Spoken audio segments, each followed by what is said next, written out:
Right now, we are at the Johnson Space Center in Houston, Texas, standing inside the Space Environment Simulation Laboratory in front of Chamber A.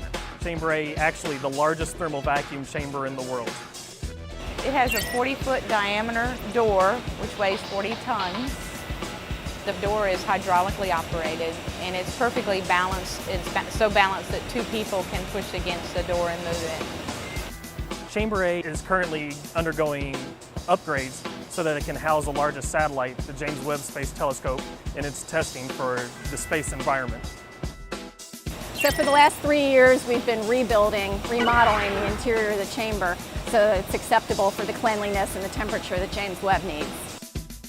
Some of the things we've done is we've upgraded our helium system, we've upgraded our liquid nitrogen system, as well as updating our airflow management system. With all these upgrades put together, we can now reach temperatures that no one's ever really been able to reach before. Where we're actually going is 11 Kelvin, which is 11 degrees Celsius, essentially, above absolute zero. So the absolute coldest that we can get to is possible, not even really possible. What we get out of a thermal vacuum chamber test is that we can evaluate whether or not the spacecraft, all its systems perform like they're supposed to perform once they're out into space. All the air inside the chamber right now at ambient temperature weighs about as much as 12.5 Volkswagen Beetles, so about 25 tons. By the time you remove all the air and all the molecules out, all the mass inside the chamber is the equivalent of about half a staple. That's very rough, but kind of just to put it in perspective of what we're doing.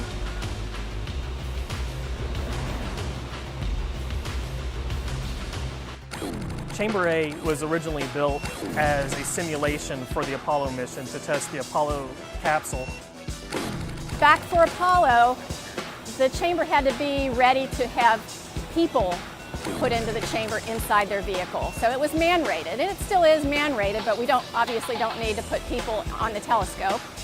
So that's not so much of a concern for us anymore. What is a concern is that the telescope has to have a very clean environment since it's an optical telescope. Actually, right where I'm standing right now, several feet back and all the way to the chamber and all the way to both sides of the high bay, we're going to be installing a very large clean room that will allow engineers and technicians to work on the satellite as they're prepping it to go into the chamber.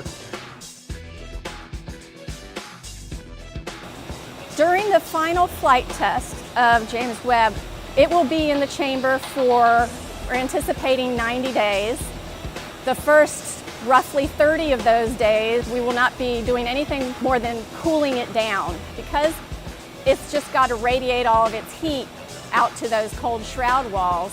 It will take a long time for it to drift down to its eventual operating temperature. Then for the next period of weeks, they'll be running tests on the instrumentation systems. And at the end, will take us about another 2.5, 3 weeks to warm it back up so that we can bring it back out into the Houston humidity.